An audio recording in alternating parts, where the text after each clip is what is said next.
পাশের বাসায় যুবতী অন্ধ মেয়েটাকে দেখে কেমন জানি মনের ভিতরে একটু লোভ জেগে গেল। যেমন করেই হোক না কেন এক রাতের জন্য ওকে আমার চাই। এত সুন্দর মেয়ে আমি কখনোই দেখি নাই। মাত্র 3 দিন হয়েছে ওরা এখানে আসছে। কালকে মেয়েটাকে ছাদে দেখে আমি যেন পাগল হয়ে গেছি ওর জন্য। আপুর কাছে জিজ্ঞেস করতে বললো মেয়েটা নাকি অন্ধ। এত সুন্দর একটা মেয়ে নাকি অন্ধ, চিন্তা করা যায়। তবে আমার জন্য বেশ ভালোই হয়েছে। মেয়েটার বয়স এত বেশি হবে না, এই তো মনে হয় 15 কি 16। তবে চিন্তার বিষয় ওকে কিভাবে কাছে পাওয়া যায়। আমার জন্য তো বেশ সুবিধাই হয়েছে। মেয়েটা অন্ধ, কিছুই দেখতে পারে না, আমাকে চিনতেও পারবে না। ভাবছি আজকে রাতে কাজটা সেরে ফেলবো, যা হবার তো হবেই। ইস, মেয়েটাকে দেখলেই যেন মাথায় আগুন জ্বলে যায়। আমারও গার্লফ্রেন্ড আছে, কিন্তু এই অবস্থা আমার কখনো হয় নাই ওকে দেখে। বুঝলাম না এই মেয়ের ভিতরে কি আছে। আজকে রাতে যা করার করবো। আমি জানি ও তো আমাকে চিনতে পারবে না। কাজটা আমার জন্য আরো সহজ হয়ে গেল। দেখতে দেখতে রাত হয়ে গেল। ওদের বাসার কাছে একটা আম গাছ আছে, ওইটা দিয়ে আস্তে আস্তে উপরে উঠে গেলাম। কিন্তু চিনবো কি করে মেয়েটার রুম? ওই তো একটা রুমে মিটমিট করে আলো জ্বলছে। লাফ দিয়ে জানালার কাছে চলে গেলাম। জানালা খুলতেই দেখি হাত কেটে রক্ত পড়ছে। তাতে আমার কিছু আসে যায় না। হাতের দিকে না তাকিয়ে ভিতরে চলে গেলাম। মেয়েটা টেবিলের কাছে বসে কি জানি লেখার চেষ্টা করছে। মাথাটা ঘুরে গেল। এটা কি কোনো মেয়ে নাকি স্বর্গের পরী? আজকে আমি ওকে খুব কাছে থেকে পাবো, ভাবতেও যেন অনেকটাই ভালো লাগছে। মানুষ বলে কোনো মেয়ের সাথে জোর করে শারীরিক সম্পর্ক করলে সেটা নাকি ধর্ষণ হয়। তবে আমার কোনো আসে যায় না। মেয়েটাকে আমার পছন্দ হয়েছে। এখন যদি বলি ওকে এক রাতের জন্য আমার সাথে থাকতে, তখন সে কি রাজি হবে? কখনোই না। তাই আমার পথ আমাকেই অবলম্বন করতে হবে। আমার যে খুব ইচ্ছা ওকে কাছে পাওয়ার, সেটা তো কখনোই পূরণ হতো না যদি ওর সাথে জোর করে শারীরিক সম্পর্ক না করি। দরজার কাছে গিয়ে দরজাটা ভালো করে বন্ধ করলাম। ভিতর থেকে যদি গরুর মতো চিৎকার করলেও বাইরে কেউ শুনতে পারবে না। মেয়েটার পিছনে গিয়ে দাঁড়ালাম। ওর শরীর থেকে আলাদা একটা সুঘ্রাণ বের হচ্ছে, যেটা আমাকে আরো পাগল করে দিচ্ছে। মেয়েটা পিছনে ফিরে বলল, কে কি এখানে? আরে এ তো দেখি সব টের পাই। আমি একটু দূরে সরে গেলাম, দেখি ও কি করে। তবে মেয়েটা বসা থেকে উঠে দরজার কাছে চলে যাচ্ছে। খুব ভালো করেই বুঝতে পারছি ও কি করতে চাইছে। তাড়াতাড়ি মেয়েটার কাছে গিয়ে ওকে কোলে তুলে বিছানার উপর ফেলে দিয়ে আমি ওর উপর শুয়ে পড়লাম। মেয়েটা এবার কান্না শুনে আমাকে বলল, ভাই আমাকে ছেড়ে দেন, আপনার পায়ে পড়ি। আমি বললাম, সে পড়িও, এখন আমি যেই কাজে আসছি সেটা করি, চুপচাপ শুয়ে থাক। মেয়েটা এবার চোখের পানি ছেড়ে দিয়ে ছটফট করতে করতে বলল, আপনি আমার ধর্মের ভাই লাগেন, আমাকে ছেড়ে দেন, আমি একটা অন্ধ মেয়ে, আমার এত বড় সর্বনাশ করবেন না। মেয়েটার মুখে হাত দিয়ে বললাম, তোর এত কথা শোনার সময় আমার নেই। ওড়না দিয়ে ওর মুখ বেঁধে দিলাম। মেয়েটার কাপড় টেনে টেনে খুলে ফেলেছি, কিন্তু অবাক করার বিষয় ওর চোখ দিয়ে শুধু পানি পড়ছে। বুঝলাম ওর দিকে তাকিয়ে থাকে মায়া লেগে যাবে আমার। আমি আমার মতো কাজ করতে লাগলাম। সব শেষ করে উঠে টি শার্ট গায়ে দিতে দিতে ওর মুখের বাঁধন খুলে দিলাম। শোয়া থেকে উঠেই মেয়েটা পায়ে লাথি দিয়ে আমাকে দূরে ফেলে দিল। কুত্তার বাচ্চা, আমাকে অন্ধ পেয়ে দর্শন করলি না, এর ফল তুই পাবি। কেন করলি আমার সাথে এটা? দেশি কি কমে ছিল রে? আমি উঠে ওর চুল ধরে বললাম, চুপ কর। আর বিশেষ করে তোকে আমার প্রথম দেখাতেই খুব পছন্দ হয়ে গেছে, তাই আমার মন যা চাইছে আমি তাই করছি। আর আমি জানি তুই অন্ধ, আমার কিছুই হবে না। মেয়েটা আমার পুরো মুখটা হাত দিয়ে দেখতে লাগলো। আমি ওর হাত দূরে সরিয়ে বললাম, একটা পিল খেয়ে নিস। বিছানায় হালকা হালকা দাগ আছে। জানালা দিয়ে বের হয়ে পিছনে তাকিয়ে দেখি মেয়েটা বিছানা থেকে উঠতে গিয়ে মেঝেতে পড়ে গেল। বুঝতে পারছি ওর উপর বেশি অত্যাচার করে ফেলেছি। তবে যাই হোক, আমার মনের আশা তো আজকে পূরণ হয়েছে। আস্তে আস্তে জানালা দিয়ে রুমে আমার প্রবেশ করলাম।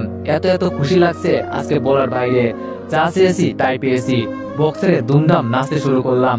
মনের খুশি যেন ধরে রাখতে পারছি না। আমি যখন এই মেয়েটাকে কাছে চাইবো তখনই পাবো। ইস, কি যে ভালো লাগছে। আমার দেখা প্রথম কোন সুন্দরী মেয়ের সাথে আজকে শারীরিক সম্পর্ক করলাম। আহা, কি আনন্দ আকাশে বাতাসে। হঠাৎ শুনি কে জানি দরজায় টুকু দিয়ে ডাকছে। আমি গিয়ে দরজা খুলতে ঠাস ঠাস করে 2টা চড় পড়লো আমার গালে। তাকিয়ে দেখি আমার বড় বোন। আমি আপুর দিকে হাসি দিয়ে তাকিয়ে বললাম, আপু আজকে আমি অনেক অনেক খুশি। আপু রাগী দৃষ্টিতে তাকিয়ে বলল, এই মাঝরাতে তোর নাচার সময় আমরা কি তোর জন্য ঘুমাতেও পারবো না একটুও? আমি বললাম, যে পরে ঘুমিয়ে নিস, আগে আমার সাথে নাচ। আমি আপুর হাত ধরে নাচাতে লাগলাম। ওই যে নাগিন গানে, ছেলেরা এই গানে খুব নাচতে পারে। রুমে পড়ে থাকা লাঠিটা দিয়ে আপু ইচ্ছে মতো আমাকে মারতে লাগলো। একটু পর আম্মু আব্বু সব ভাইয়া রুমে চলে আসলো। আমি আম্মুর কাছে গিয়ে দাঁড়িয়ে বললাম, তোমার মেয়ে আমাকে মারছে, দেখছো আম্মু? আপু আমার দিকে তেড়ে এসে বললো, তোরে মারবো না তো কি আদর করবো? জানো আম্মু তোমার ছেলে কি করেছে? এই মাঝরাতে বক্সে গান ছেড়ে নাচানাচি করছে, তাও আবার আমাকে বলে নাচতে। বাবা রাগী দৃষ্টিতে তাকিয়ে বললো, কি রে দীপু, মাঝরাতে এটা কি শুরু করলি? আম্মু বলল, বাবা কি হয়েছে হঠাৎ তোর? আমি খুশি মনে বললাম, আম্মু আজকে আমি অনেক খুশি, যা চেয়েছি তাই পেয়েছি।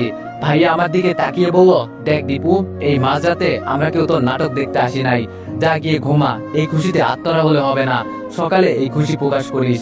আমি আপুর দিকে তাকিয়ে বললাম, ডাইনি কথাকার, দেখে নিব তোরে। আপু বলল, তবে রে। আমি আম্মুর থেকে সরে গিয়ে বললাম, আয় দেখি সাহস থাকলে। বাবা ধমক দিয়ে বলল, এই তোরা যার যার রুমে যা, আর দীপু চুপচাপ ঘুমা গিয়ে। আমি মাথা নিচু করে বললাম, সবাই চলে গেলে শুধু আপু দাঁড়িয়ে আছে। আমি বললাম, আপু চল না একটু ড্যান্স করি। আপু চোখ লাল করে চলে গেল। যাক বাবা, কি এমন করে ফেলেছি আমি? দরজা লাগিয়ে বিছানায় শুয়ে আছি, তবে বারবার মেয়েটার মায়াবী দৃষ্টি আমার সামনে ভেসে উঠছে। আপনি আমার ধর্মের ভাই লাগেন, এই কথাটা সবসময় কানের কাছে বাজছে। আমি কি কোনো ভুল করেছি? আরে না না, আমি আবার কি ভুল করব? ও তো অন্ধ একটা মেয়ে, আমার আবার কি করবে? যখন মন চাইবে ওকে ব্যবহার করব। কিন্তু আমি তো এতটা খারাপ ছিলাম না। ওকে দেখার পর কেমন যেন ভেতরে হিংস্র পশুটা জেগে উঠেছে। সত্যি ওর মতো মেয়েই হয় না। আমারও তো গার্লফ্রেন্ড আছে, তবে ওকে দেখে এতটা কাছে টানে না। ওর সাথে কখনো এসব করি নাই, আজকে প্রথম এই মেয়ের সাথে। ওকে কালকে দেখার পর থেকে ভিতরে কেমন কেমন জানি চলছিল। মন চাইছে যেন মেয়েটার ভিতরে ঢুকে যায়। ইস কি সুন্দর মেয়ে, মাথায় এখনো আগুন জ্বলছে। হঠাৎ বাইরে কিসের জানি শব্দ হলো। দরজা খুলতেই পাশের বাসায় চিৎকার চেঁচামেচির আওয়াজ শুনতে পারলাম। হয়তো জেনে গেছে যে ওর মেয়ের সাথে কেউ শারীরিক সম্পর্ক করেছে। তবে আমার কি, আমার কাজ আমি সেরে ফেলেছি। হঠাৎ পিছন থেকে আপু বলল, কি হয়েছে রে দীপু? এইসব কান্না চিৎকার চেঁচামেচির আওয়াজ কোথা থেকে আসছে? আমি বললাম, এখন যাবি? সকালে যাই, এত রাতে যাওয়া ঠিক হবে না। আপু আমার দিকে রাগী দৃষ্টিতে তাকিয়ে বলল, আরে বোকা, বিপদ কে আর বলে আসে, কখন কার কি হয়। আপু আমার হাত ধরে বাইরে নিয়ে গেল। এখন আমার ভয় করছে, যেন ধরা পড়ে না যায়। বুকের ভেতরটা মুছড়ে উঠলো। বুকটা 3 ইঞ্চি ফাঁক হয়ে সমুদ্রের ঢেউয়ের মতো লাফাতে লাগলো। কলিং বেল বাজাতেই আপুর বয়সী একটা মেয়ে দরজা খুলে দিল। আপু জিজ্ঞেস করলো, কি হয়েছে ভিতরে? মেয়েটা কান্না করতে করতে বলল, আমাদের বাড়ির ছোট মেয়েকে কে জানি আজকে রাতে ধর্ষণ করেছে। আপু বলল, রিয়াকে নাকি? মেয়েটা আপুর দিকে তাকিয়ে বলল, আমি ভয়ে কোনো কথা বলছি না, শুধু আপুর সাথে দাঁড়িয়ে আছি, আর বুকের ভেতরটা কেঁপে উঠছে বারবার। আপু আমাকে নিয়ে উপরে নিয়ে যেতে লাগলো। উপরে গিয়ে দেখি মেয়েটার চোখ বন্ধ। এটা দেখে ভয় হতে লাগলো। ও তো আবার মরে টরে যায় নাই। মেয়েটার মা আপুকে জড়িয়ে ধরে বলল, আমার অন্ধ মেয়েটার সাথে এমনটা কিভাবে করতে পারলো? আপু বলল, রিয়ার তো আবার কিছু হয় নাই। রিয়ার আম্মু কান্না করতে করতে বলল, না তেমন কিছু হয় নাই, তবে ওকে হাসপাতালে নিয়ে যেতে হবে। হঠাৎ একটা ছেলে বলে উঠলো, ওকে আমি ছাড়বো না। আমার বোনকে যে ধর্ষণ করছে না, ওর কলেজাটা আমি বের করে নিব। আমার বাবা সেনাবাহিনীর মেজর, আর আমি এই থানার ওসি। আমার বোনের সাথে নষ্টামি। ছেলেটা কান্না করতে করতে বলল, আমি ছাড়বো না ওকে। বিশ্বাস করেন ভাই, ছেলেটার কথা শুনে আমার কলেজার পানি আর নাই। দূর, কেন যে এসব করতে গেলাম। এখন আমি যে কোনো সময় অজ্ঞান হয়ে মাটিতে পড়ে যেতে পারি, এমন অবস্থা হয়েছে আমার। হঠাৎ দেখি বিছানায় এক কোণে আমার হাতের ঘড়িটা পড়ে আছে। ওর সাথে জোর করার সময় এমন হয়েছে হয়তো। আজকে আমি শেষ। আপুকে ছেড়ে আস্তে আস্তে লুকিয়ে ঘড়িটা হাতে নিয়ে পকেটে রেখে দিলাম। সবাই রিয়াকে নিয়ে ব্যস্ত, এই জন্য আমার উপর কারো নজর পড়ে নাই। রিয়ার ভাই ওকে কোলে তুলে নিয়ে যাচ্ছে। আমি আপুর দিকে তাকিয়ে বললাম, কই নিয়ে যাচ্ছে আপু ওকে? আপু বলল, হাসপাতালে নিয়ে যাচ্ছে। কিন্তু কে এই কাজ করলো? এই অন্ধ একটা মেয়ের সাথে? সি সি, আমি তো ওকে সামনে পেলে। আমি বললাম, আপু চল না, আমার ভালো লাগছে না, ঘুমাতে হবে। আপু আমার দিকে তাকিয়ে বলল, তুই এভাবে ঘেমে যাচ্ছিস কেন? কপালে হাত দিয়ে দেখি সত্যি। আমি কথা কাটানোর জন্য বললাম, আরে আপু চল তো, আর এমনিতেই আমার আজকে গরম বেশি লাগছে। আপু বলল, তুই এমন করছিস কেন আজকে, বুঝলাম না। আপুকে নিয়ে বাসায় চলে আসলাম। দেখি আম্মু আব্বু দাঁড়িয়ে আছে। আমি আপুকে বললাম, আমি ঘুমাতে গেলাম, তুই কথা বল। এই বলে রুমে এসে সরাসরি ওয়াশরুমে গিয়ে শরীরে পানি দিয়ে ঠান্ডা করতে লাগলাম। ঝর্ণার পানিতে জানো শরীর ঠান্ডা হতেই যাচ্ছে না। আমার জীবনটা শেষ হয়ে যাবে। কি করলাম আমি আজকে? ওর পরিবার সম্পর্কে আমার আরো আগে জানা উচিত ছিল। মানুষ বলতো না জেনে কিছুই করা উচিত না। সারা রাত ঘুমাতে পারলাম না, সেই সাথে একটু ঘুম হলো। হঠাৎ মনে হলো আমাকে কেউ টেনে নিয়ে যাচ্ছে। তাড়াতাড়ি চোখ খুলে তাকিয়ে দেখি আপু আমাকে মেঝেতে ফেলে পা ধরে টেনে বাইরে নিয়ে যাচ্ছে। লাফ দিয়ে দাঁড়িয়ে পড়লাম। মেজাজ একেবারে এটা দেখে গরম হয়ে গেল। এমন বোন থাকার চেয়ে না থাকাই অনেক ভালো। রাগের দৃষ্টিতে আপুর দিকে তাকিয়ে বললাম, এই ডাইনি, তুই সকাল সকাল আমার সাথে কি শুরু করলি? আমাকে কি একটু শান্তিতে ঘুমাতেও দিবি না? আপু আমার কাছে এসে বলল, কয়টা বাজে, খেয়াল আছে তোর? আমি বললাম, কয়টা আবার? হয়তো 6টা কি 7টা। আপু আমাকে ঘড়ি দেখিয়ে বলল, 10টা বাজে। আমি একটু আশ্চর্য হয়ে বললাম, 10টা বেজে গেল আর আমি টেরও পেলাম না? আপু বলল, তোরে সেই কখন থেকে ডাকছি, তোর কোনো খবরই নাই। আমি বললাম, তাই বলে তুই আমাকে টেনে নিয়ে যাবি? আপু বলল, এছাড়া আমার কাছে কোনো উপায় ছিল না। মরার মতো তো ঘুমিয়ে পড়ে থাকি সারাক্ষণ। আমি বললাম সব দোষ তোর, রাতে যদি আমাকে নিয়ে না যেতি তাহলে আমার ঘুম থেকে উঠতে এত লেট হতো না। আপু বলল, দেখ তোর বক বক বন্ধ কর, এখন গিয়ে রেডি হ। আমি একটু খুশি হয়ে বললাম, তোর জামাই দেখতে যাবো বুঝি? আপু লাঠিটা দেখিয়ে বলল, এটা কি তোর জিনিস ভালো করেই। আমি বললাম, তো কই যাবি? আপু বলল, হাসপাতালে যেতে হবে, রিয়াকে দেখে আসি। আমি তুতলিয়ে বললাম, কি আপু? আপু বলল, বলছি হাসপাতালে যেতে হবে, রিয়াকে দেখে আসি কেমন আছে ও। রাতে তো তোর জন্য চলে আসছি, ভালো করে দেখতেও পারলাম না। আপুর কথা শুনে আমার এখন প্রচুর ভয় হতে লাগলো। হাসপাতালে গেলে যদি ধরা পড়ে যাই। রিয়ার ভাই প্রচুর চালাক, রাতে যেভাবে আমার দিকে আর চোখে তাকিয়েছিল বাবা, তখনই আমার খুব ভয় হয়েছিল। আপু আমার চুলটা টান দিয়ে বলল, কিরে কথা বলছিস না কেন? আমি ভয়ে ভয়ে বললাম, আপু তুই যা, আমার একটু কাজ আছে। আপু বেশ কিছুটা রেগেই বলল, আমি তোরে বলছি না রেডি হতে, যা গিয়ে রেডি হ, এত কথা বলিস কেন? আমি আপুর একটা হাত ধরে বললাম, আপু আমার না একটা বন্ধুর সাথে দেখা করা লাগবে, তুই বরং ভাইয়াকে নিয়ে যা। বড় কথা হলো যে কোনো মূল্য হলেও আমাকে এই বিপদ থেকে বাঁচতে হবে। জীবনের সবচেয়ে বড় ভুল করে ফেলেছি, এখন মনে হচ্ছে যদি এই বিপদ থেকে বাঁচতে না পারি জীবনটাই বরবাদ হয়ে যাবে। একটু খুশির জন্য কি না করলাম আমি। আপু আমার চোখের দিকে তাকিয়ে বলল, তোর কি মনে হয় ভাইয়া আমার সাথে যাবে? ও তো সারাক্ষণ ওর হবু বউকে নিয়ে পড়ে থাকে, নইলে কি তোরে বলতাম আমি? এবার আমার কপাল দিয়ে রাতের মতো ঘাম ধরতে শুরু করবে বুঝি। কি এক বিপদে পড়লাম, আপু আমাকে নিয়ে যাবেই, এটা খুব ভালো করেই বুঝতে পারছি, বাঁচার মতো কোনো রাস্তা নেই। আমি বললাম, আচ্ছা আপু তোরা হাসপাতালে দিয়ে চলে আসলে হবে। আপু বলল, দেখ ভাই আমার মাথা গরম করিস না, নাইলে রাতের মতো। আমি আর কিছু বললাম না, জানি আপুর সাথে আমি পারবো না, তাই সরাসরি ওয়াশরুমে ঢুকে ফ্রেশ হলাম। রেডি হয়ে বাইরে এসে দেখি আপুর হাতে খাবার নিয়ে দাঁড়িয়ে আছে। আমি খুব খুশি হয়ে বললাম, আমার জন্য এত কষ্ট করার কি দরকার আছে আপু, আমি নিজেই তো খেয়ে নিতে পারতাম। আপু আমার দিকে অগ্নি চোখে তাকিয়ে বলল, এইসব তোর জন্য না, রিয়ার জন্য, আর চল এখন, এমনিতেই অনেক দেরি হয়ে যাচ্ছে। আমি বললাম, কিন্তু আপু আমি তো কিছুই খাই নাই। আপু বলল, পরে খাবি, সকালে উঠলি না কেন, এখন চল। আমি আম্মুকে ডেকে বললাম, দেখো না আম্মু, তোমার মেয়ে আমাকে মেরে ফেলতে চাইছে। আম্মু রান্নাঘর থেকে বলল, মিতুর সাথে যা, আর আসার সময় রেস্টুরেন্ট থেকে কিছু খেয়ে আসবি। রাগ করে বাইরে চলে গেলাম। বাসায় একটা চাকরের দাম নেই আমাকে, মন চাই মাঝে মাঝে নিরুদ্দেশ হয়ে যায় কোথাও। একটা রিক্সা নিয়ে হাসপাতালের দিকে রওনা দিলাম। যত কাছে যাচ্ছি ততই যেন বুকের ভেতর দুকানিটা বেড়েই চলেছে। মনে হচ্ছে জানো এবার আমার সাথে বড় কিছু হবে, আপু আমাকে ধরিয়েই দিবে, ওর জন্য আর পারি না, শুধু আমাকে বিপদে ফেলে। কি করি এখন? হাসপাতালে এসে আপুর পিছনে পিছনে যেতে লাগলাম। ভিতরে গিয়ে দেখি রিয়ার ভাই বাইরে একটা বেঞ্চের উপর বসে আছে, চোখ মুখ একদম লাল হয়ে গেছে, মনে হয় সারা রাত ঘুমায়নি, নাকি আগে এমন হয়েছে কি জানি। আমার তো ভিতরে একদম মনে হচ্ছে জানো প্রাণটা বের হবে হবে অবস্থা। রিয়ার ভাই একবার আমার দিকে তাকিয়ে দেখলো, আমি মাথা নিচু করে আপুর পিছনে হাঁটতে লাগলাম।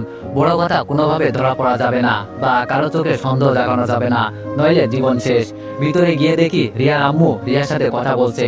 এটা দেখে একটু ভালো লাগলো আমার, যাক ওর তো আবার কিছু হয় নাই, মনের ভিতরে একটু সাহস জাগলো। তবে রিয়াকে হাসপাতালের বেডে দেখে নিজেকে একটু অপরাধী মনে হচ্ছে। আন্টি আমাদের দেখে প্রশ্ন করলো, তোমরা কেন আসলে মা এখানে, আমরাই তো একটু পর চলে যাব। আপু আন্টির কাছে গিয়ে বলল, কি যে বলেন না আপনি, আমাদের পাশের বাসায় থাকেন আপনারা, আর এই অবস্থায় আপনাদের পাশে থাকবো না আমরা? আর তাছাড়া রিয়া তো আমাদের ছোট বোনের মতোই। রিয়া ওর মায়ের হাত ধরে বলল, কি এসেছে আম্মু? আন্টি রিয়ার হাতের উপর হাত রেখে বলল, পাশের বাসায় তো রিয়া আপু আর ওর ছোট ভাই। আপু রিয়ার আম্মুকে বলল, আন্টি আপনি যান, এখানে কিছু খাবার আছে খেয়ে আসুন, আমি কিছুক্ষণ রিয়ার পাশে বসে আছি।